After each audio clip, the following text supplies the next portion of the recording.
welcome to those of you who were able to take time away from your visiting schools to hear about what's going on with the collaborative summer library program. We are going to record this, and Jeremy, have you started the recording button? I have indeed. Okay, and so we are going to record this for all of those who are out visiting schools at this point in time and unable to find out about what Linda has to share with us. The Collaborative Summer Library Program, I'd just like to make a pitch for the State Library. And we pay here at the Washington State Library, we use Library Services and Technology Act funds to buy a membership for every public library location and tribal library location in the state. And that enables everyone to take advantage of the wonderful materials which the collaborative program provides.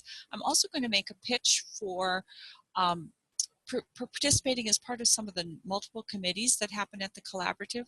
The collaborative is a volunteer-run program. All of the people who participate, the programs that you see in the books are put forth by working youth services people. They propose the programs, they work on the themes, they choose the artists.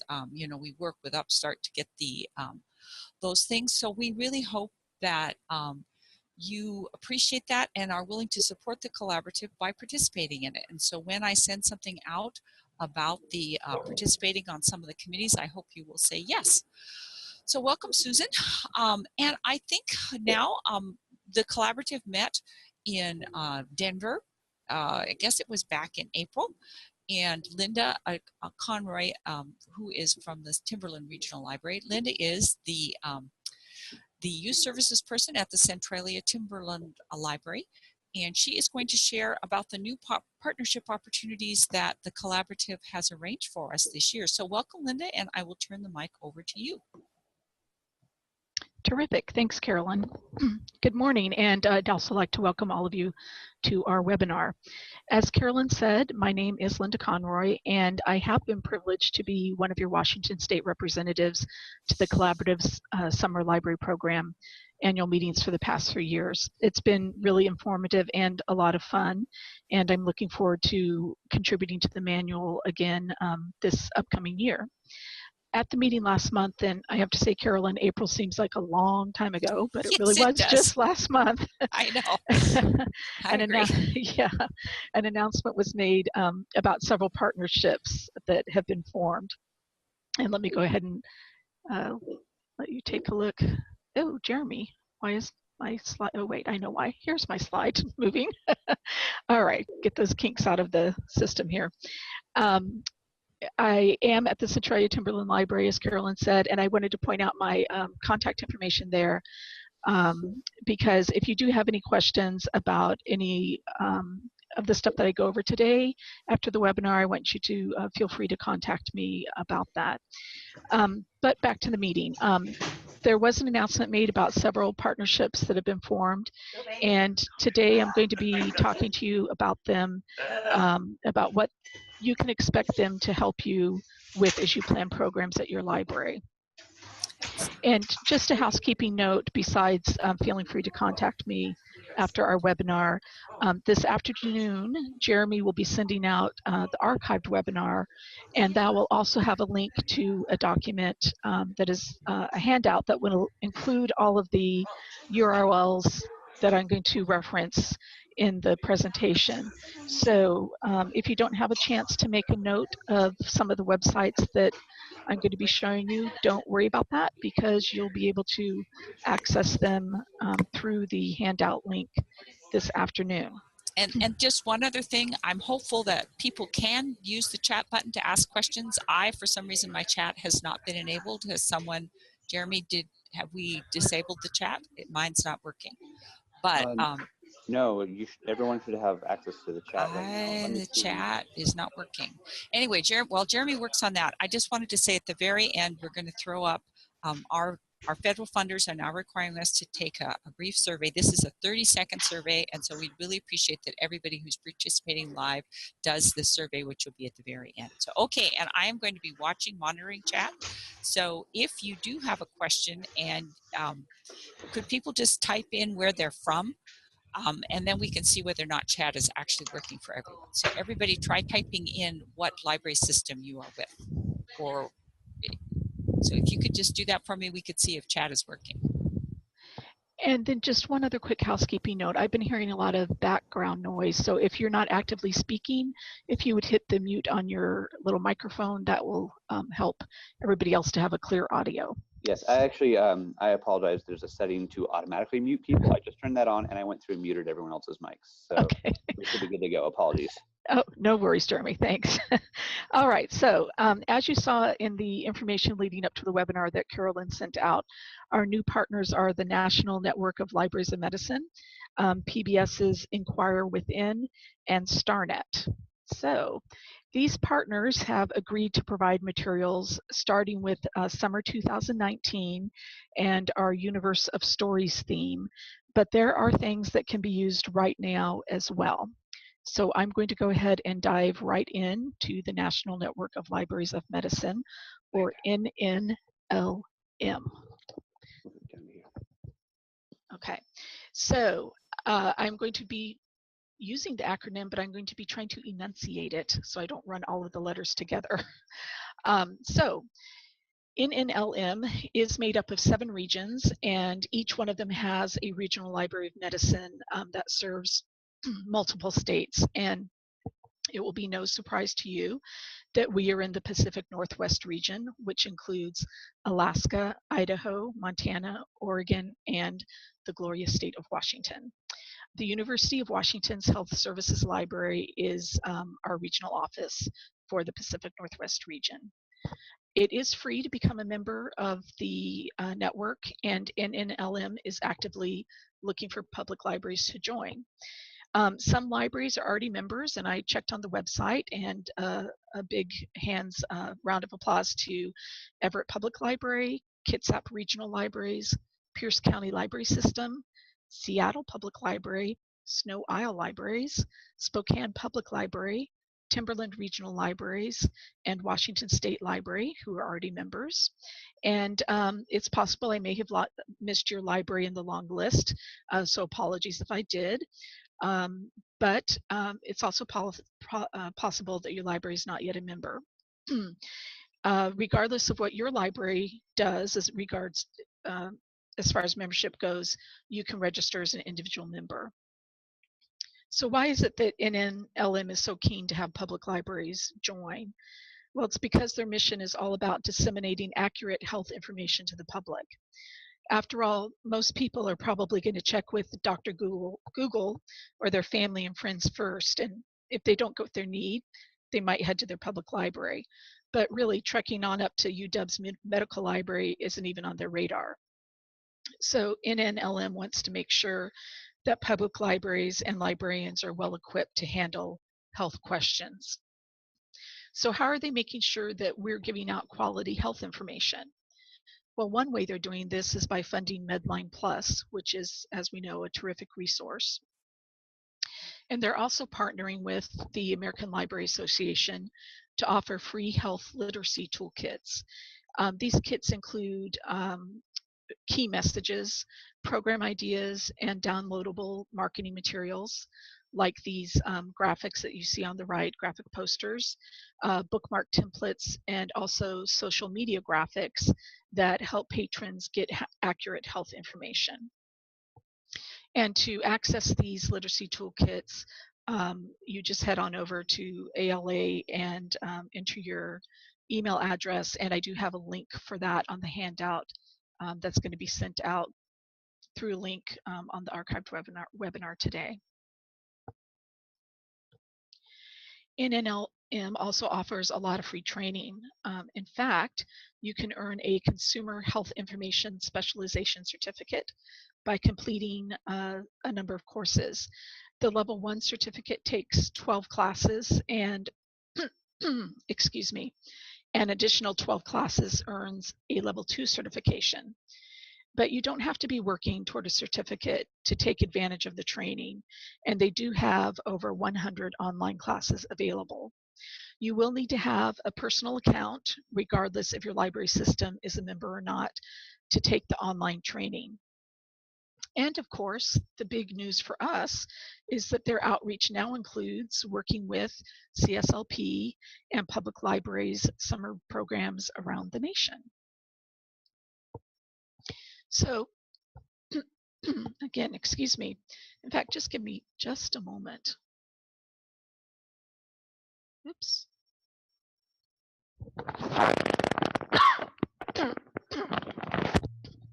Okay, I'm back. So starting in 2019, NNLM will create health and science-based programming around the summer program theme for children, teens, and adults. And of course, these activities will be made available to CSLP libraries. They're also developing ways to evaluate the programs. One additional point is that NNLM also wants libraries to know that there are sometimes funding opportunities available from the regional libraries of medicine for implementing health programming at the local level. So that's something that you might want to check into as well. So while we're waiting for summer of 2019 to roll around, there are some resources to use right now. And you can see the long URL there up at the top, but I'm actually going to get over to the web and show you the screen, which is right here, and to show you a couple of highlights from this K12 Resources screen. So as you can see, this is aimed at people who work with the K12 kids, which is all of us. And scrolling down on this initial page gives you some general resources that can be helpful, not only for students, but for adults who work with them. But if you click on any of these green links up top, you can get more specific information. And I just wanted to highlight a couple of things under some of these topics. So I'm going to click right here on environmental health and chemistry. And that brings us up to quite a long list of options for information about environmental health and chemistry. And given that I've had absolutely no chemistry training whatsoever, I thought that something aimed at 1st through 5th graders would be about my speed. So we're going to go to Tox Mystery, which is a game that is hosted, I guess I should have tested this. This worked at my computer at my home library. There we go. Can you hear that? Okay, good. All right. So I'm just going to be annoyed by the volume here. Just a moment. Let me get rid of it. Okay. So there is an audio that goes with this game, but I'm not going to share it with you today. Feel free to go to the link yourself and see what it is. This game is hosted by this clever little cat here named Toxie, who invites us to come into the house. And by clicking on the door, we get to come on in. And I'm going to head over to my favorite room in the house, which is the kitchen. And Toxie wants us to find the 4 things in the kitchen that could be dangerous or not so good for our health. So clearly the oven is sending a signal there that something is going wrong. So by clicking there, Toxie is asking us a question. We could get a hint, see him peeking out from behind the question box there. And even without any formal chemistry education, I believe that carbon monoxide is the answer, but I'm going to choose mercury to see what happens. And indeed, mercury is not the correct answer, but it does tell us what mercury is and what it is used for, and encourages us to keep trying. So this time I'll go for the correct answer, and it tells us that, yay, we're right, and that carbon monoxide is very, very bad. And if I want a little bit of additional information, I can find out that I should ask my parents to install a carbon monoxide detector in our house. So there are some nice features like that. You get a little check mark when you found or gotten the correct answer. get the paw print and you found the hazard. One of the great features in my mind is that it's also available in Spanish. Because there are multiple hazards in each room, it could take some time to complete the game, but there's nothing to say that you couldn't play one room a day, for instance. But on the other hand, it does not save your progress. So, you know, you don't have to make an account, which is a plus, but on the other hand, you can't just start where you left off. Okay, so let's say goodbye to Toxie for the moment and go back over to our health and chemistry page. So now that I've interacted with Toxie, I feel confident that I can move up to the 6th grade level, and I'm going to visit Toxtown, which is designed to give information about everyday environmental health concerns that may be in your city, farm, town, or port. I'm going to explore the port.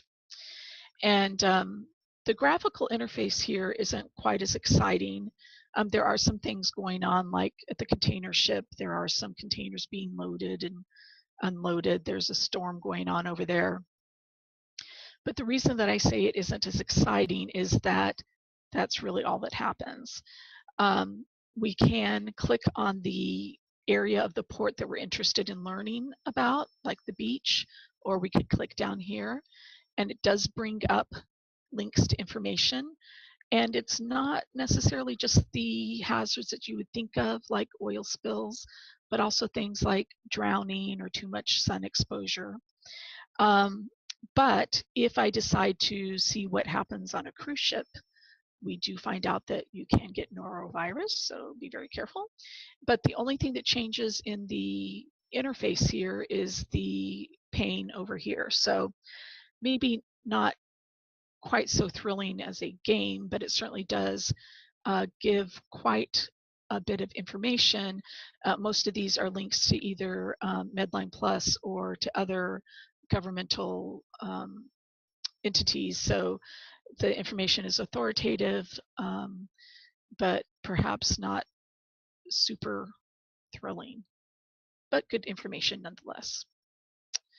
All right, so done with Toxtown. Bye-bye.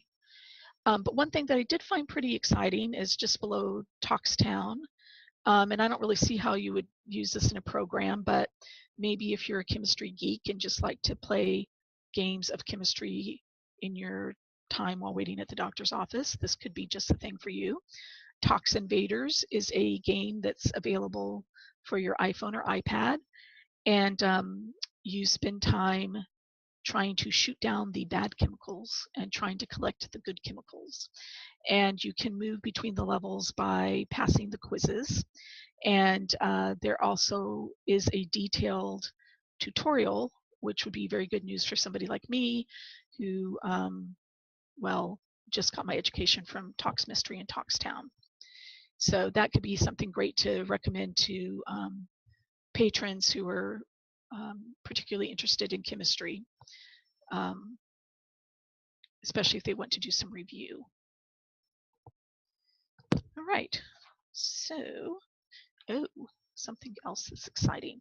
So back to the main resource page, you also see here that we have a link to genetics. And you should have heard the gasp in the room when the presenter showed us this, because linking to genetics is also the portal to Harry Potter's world. Who knew that Harry Potter could teach us about Renaissance science, magic, and medicine? But he can. That's because Harry Potter is, well, magical. And we were also very excited about this link down here about the traveling exhibition. But I'm going to do to you what the presenter did to us, which is to immediately dash our hopes and to let you know that the traveling exhibitions are booked out through 2022, and they are no longer accepting reservations for it. However, there are lesson plans that you can use, and those are under education here. There are just 2 for grades 5 through 10, but there is good information there. Under higher education, there is also a 3-part college level class. There are some online activities, and really the best thing is the exhibition, which takes you to original sources of from original texts. So you can explore some of the images that may have inspired J.K. Rowling, but certainly were pertinent to the worldview during the Renaissance. So it looks like this project did start in 2008, so I'm not optimistic that more will be added to it.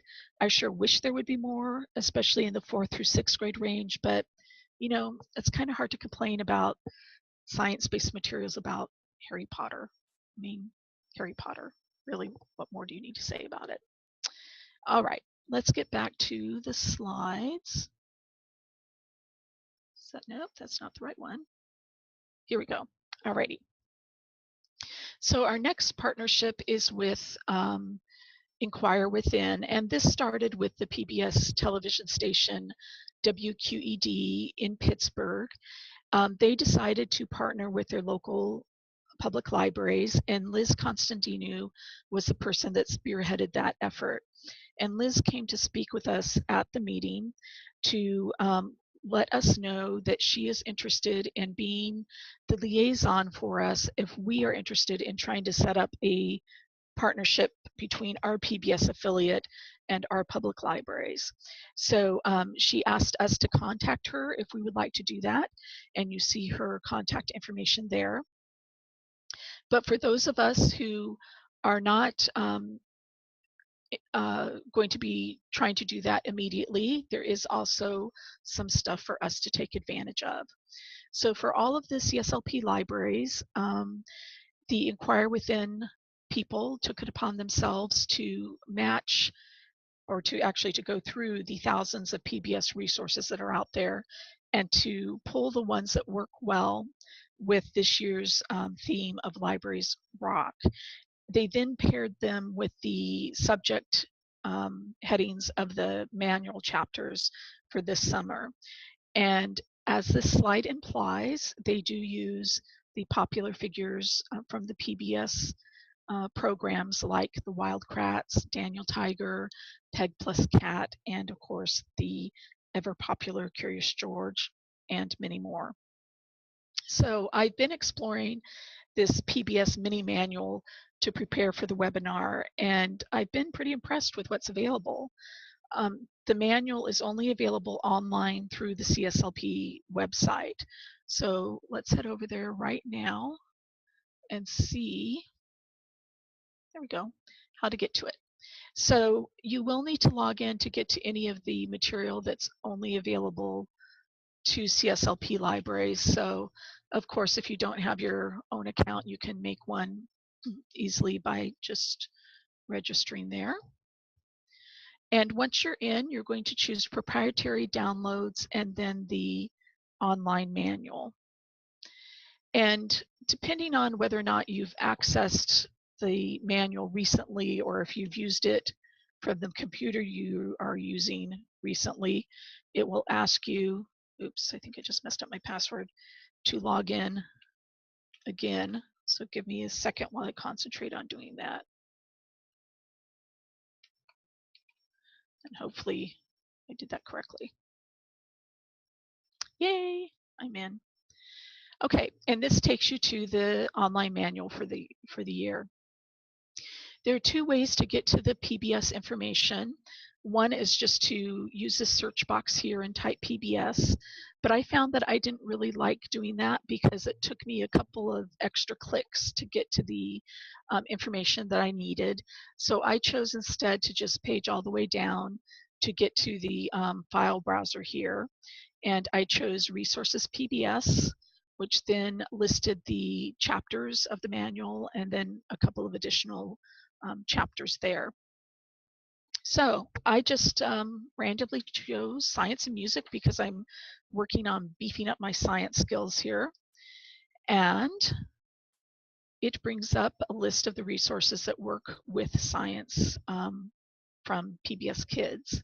So I'm going to choose Sound Waves, and you can see here that it's meant as a parent piece, and it's from Ready Jet Go, or at least tied in with the Ready Jet Go program.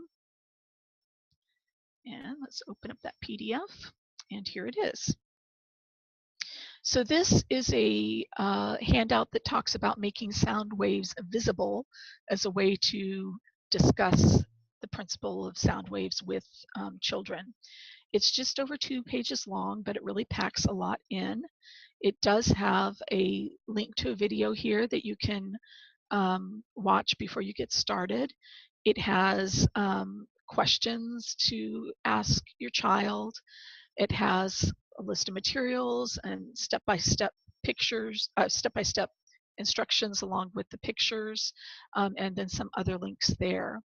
And obviously you could use this as intended as a parent handout, or you could use it, I could totally see using it as one station in a program that has multiple stations around music, or just a science program.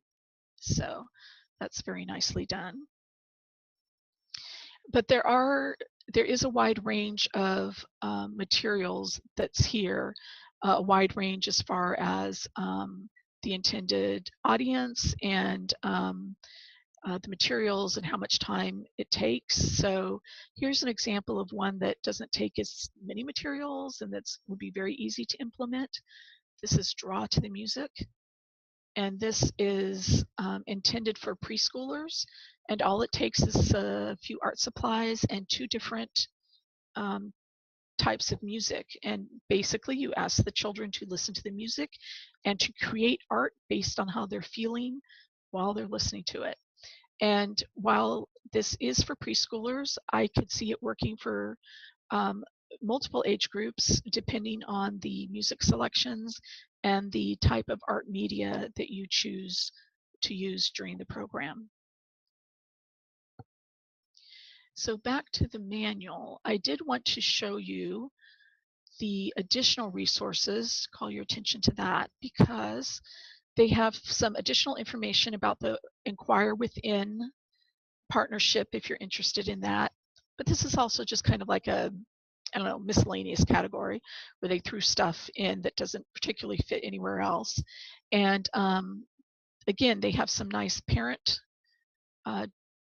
things. This is a general brochure handout for parents of babies through preschoolers, and it gives some tips, some ideas for activities, some book suggestions, and also has a coloring sheet. So something that you could provide for parents, very polished and a nice thing to provide. And it's obviously super easy, no prep at all. It just needs the color printer. And something that's a little bit more involved is the musical Jamboree. It's not as pretty because it's meant for us. It's for educators and librarians. It is a preschool activity guide. And this is basically broken down into 2 sections, making music and moving to music. And so you can see that there are multiple ideas of what to do around that theme. And I'm planning on just picking and choosing, and some of these things are going to be showing up in story time, and some of these things are going to be showing up in programs. One thing that I did like is there's some very basic science explanations for preschoolers about sounds, and some chances to make predictions, test the predictions, and record results. So that's a nice thing to have. Also, just some good articles that you might want to read about the benefits of education, of music education, a list of music apps, and there's also somewhere on here a list of the online PBS games that have a music theme. So lots to find here through the CSLP website, through the PBS resources that were paired with our chapter headings this year. So the last part of Liz's presentation to us was to let us know about Oh, sorry, I was going to go back over to the other website, so let me get over there again. Where are we here? To let us know about their website, the Pbs Learningmedia Org. And this has the power of PBS behind it and has lots of free stuff. So you can see here there's a search bar and there's pull down menus that you can search with. But I like, for no particular good reason, but to click on the search magnifying glass there so I can have my search options here on the left, but obviously you can do either one. And this is a great source of programming ideas as well. And while the Arthur Jamboree had some ideas that I would pick and choose from, this has basically a fully formed program for you if you choose to use it. So I'm going to choose pre-K, and I'm going to decide to do something with engineering technology. And let's see, we want to do something hands-on, so let's do engineering design and practices. And you can see there's, well, 53 things to choose from, and lots of different things from the 5 senses to making a bridge to what exactly is a robot. But I really want something that tells me step by step what to do in the program. So I'm going to choose something with a lesson plan. So when I do that, I get 19 results, and right here is one about making ramps. Sounds good? Let's go there. And I want to find that lesson plan, and it turns out after exploring that it's under here under teaching tips. And so this is, again, quite comprehensive. It's going to be an hour-long program. It's going to tell us what we're going to learn, what we need to use for the program. And fortunately, these are all cheap or things that I have on hand. It has the media resource, which is a 51-second clip of Curious George. It tells us step by step what we're going to do, what we're going to ask. We're going to watch the video in step 3. We're going to keep asking things. A list of some books that we can use. This is definitely something that I could do with all by myself without any other help. So this, in my mind, is a terrific resource. And you could see in my searching that there were lots of different options, you know, as I limited. So there were, well, right here you can see 90,000 things to choose from. Of course, that's for all of the age groups, which goes up into the adult range. So no matter what age group you work with, there is something for you. So let's see. Oh, I did want to mention that 2 things. Oh, yes, I am there. That there is a student site that is very kid-friendly. All you had to do is click on the student site there. Going back to the teacher or educated view, there's also a quite robust help page that gives you a lot of background as far as using the site in programs if you want to get pretty in-depth into it. So I wanted to mention that to you as well. So that was our overview of our introduction to our PBS partnership, and there's much more to explore. So I hope that you will take some time to do that. All right, I already saw that. All right, on to StarNet, which is our last partnership. And StarNet is a clever acronym for Science, Technology, Activities, and Resources, and NET is for network. This is designed particularly for helping library professionals build their STEM skills by providing these activities and background information for us.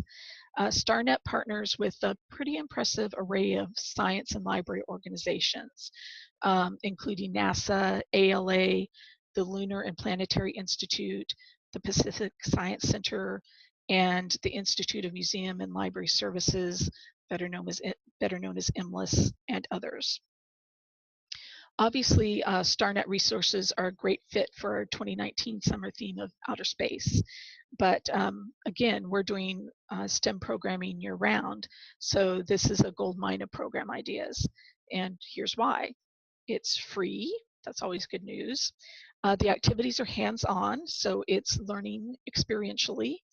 The activities are curated, so that means that StarNet staff have actually evaluated each program to see how well they work in a library setting. They've thought about the different age groups that the program will be successful for, and they've also thought about librarians who may not have a super strong science background and made sure to include enough information for those of us like that. And like the PBS website, the StarNet website is searchable by lots of factors, and I'll go into more detail about that in just a moment.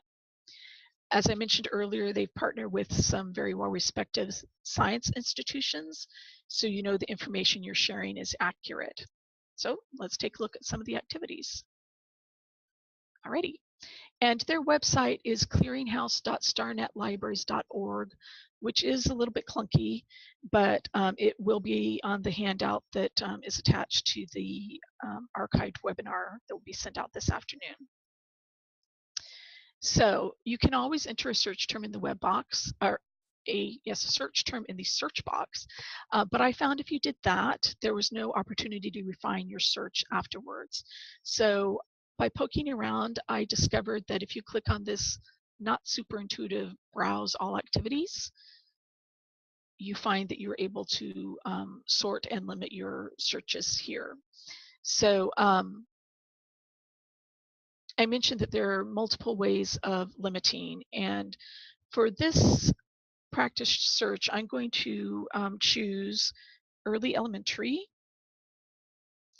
And I'm not going to choose a subject area because I just am interested in an activity that takes about an hour. Now I could also search by how much prep time I have, which I think is pretty handy, how much I'm willing to spend on the activity, how difficult I want the material to be. And then these last searches I found really don't have, well, you can see here that these have 0 results, so I don't think those could be super helpful in searching. But I like that they're trying. Those may be populated with answers later. But you can see that just by clicking on those buttons, I now have 21 results. So I'm going to find something that will be related to our theme for next year. I could do the moon. That looks suspiciously like green cheese, but we just won't go there. All right, how about Mars? Recipe for Mars. Okay, so this has a nice overview of the activity, and note that they do have reviews. There's only been one who has submitted review here, and the presenter at the conference really encouraged us to do reviews. They pay attention to them, and they would like to have more input on how the programs are working. So if you do choose a program from one of the StarNet resources, please take a few minutes to do that once you have done the program. So to go to the activity, you just open it. And then here you are at basically a very detailed lesson plan. So you get an overview, what we're going to learn in the program, what materials you need, and here you do have downloadables that you can print, journals so they can report their observations. And the materials I'm happy to see are super specific, because Lord knows I wouldn't want to give the team 13 mini chocolate chips or accidentally give them 2 regular sized chocolate chips and destroy their souls at such a young age. But it is useful to know exactly what you will need. This would probably be a good place to point out that I do have a little quibble with their cost estimates, because they estimated $5 to $10 for the cost of this program. And seeing as how you can't buy individual chocolate chips at the store or teaspoons of Jimmy's, I really don't see how this program could come in at $10. But it really won't be that much expensive than that. So maybe I'm just picking nits here, but maybe something to keep in mind as you're thinking about the cost of programming. You know, make your own mental cost assessment before fully locking in and committing to that program if your budget is super tight. Also, the recipes that you'll need are linked right there. Background information for the facilitator, and I'm going to come back to that in a moment. Things you need to do to prep. And it does mention that this is a messy activity, so you might need trash bags for them to protect their clothing. And then again, the step-by-step of what you need to do during the program, including questions and answers where applicable. Questions also just to elicit discussion, which are good. And very specifically what you're going to be doing throughout. Now, I did want to point out that on this overview, before we opened the activity, if you scroll down a little bit, you do see some related programming resources. And that link to background information on the program instructions is the same link, or links to the same information as this presentation is to provide background information for facilitators. So I'm just going to take us to that really quickly. So if you, like me, would need a little bit of extra prep for learning about Mars before you walk into a room full of tiny Mars enthusiasts, then this would be good for you. It does have a little article down here about some basic information, but it also has 6 presentations that you can work through. And seeing as these were prepared by PhDs who work for the Lunar and Planetary Institute, I'm rather inclined to believe they know what they're doing. So that would give me a little bit more confidence going into the program. There are also some other links that you can use to add to the program if you'd like. And you might be thinking, oh, making a fan, how nice. That's just a crafty thing. Well, it is. It's a, you know, fine motor skill kind of thing. But you can also learn about Earth's layers while you're doing it. And they have very comprehensive directions.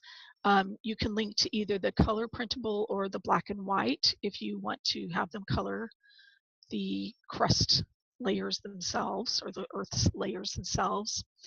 And then it's also something that you could download as a PDF and send home as a at-home activity if you'd like to do. And never forget what the colors represent. Dun, dun, dun. Plus you get to cool yourself off in hot spaces.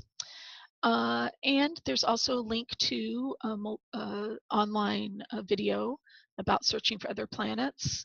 If you don't want to use that in a program, you could also download a poster that explains what happened in the video. So lots of choices about materials to use in the program.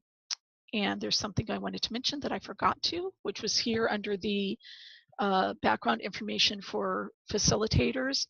Over here, there's additional themes that are listed that tie into this subject. And I clicked on Life on Mars because it is related to the topic, and found that they had another 5 60-minute activities listed here, plus several shorter ones. So if you're the kind of person who likes to have programs, a series of programs, that is totally something that you could plan by using this resource, and to have minimal staff time go into the planning. You know, obviously you need to review the materials and you need to procure the materials to do the program, but as far as doing original research and original thinking about how to set up the program, that's already be done for you. Alrighty, just going to make sure that I've covered everything I wanted to on this website, and I did. Okay. Just to mention that StarNet currently has 159 lesson plans ranging from making a water filter to designing a parachute to seeing if you can make wind from a toaster, which sounds kind of interesting to me. And to prove that the StarNet lessons are fun, I have evidence here. This is librarians having fun with science at the CSLP program or annual meeting in Denver. They are making a comet. And off to the left is Erin, who is the librarian at Washington State Talking Book and Braille Library. And not only was Erin instrumental in making this comet, but she did an excellent job of advocating for inclusion in activities and in the manual for low and no sighted people. So it was great working with you, Erin. Well, I see it's 9:45 right now, and that is the end of my prepared remarks about our new partnerships. And I just wanted to take a moment to see if anybody has, any questions. I just ruined my big finale there. So maybe I should do my finale while people are thinking about questions, which is that we're on the precipice of beginning our terrifying and exhilarating descent into summer reading. So buckle up. And I did want to encourage you again to contact me directly if you have questions that occur to you after the webinar is over. But certainly if you have questions now, I would love to hear them.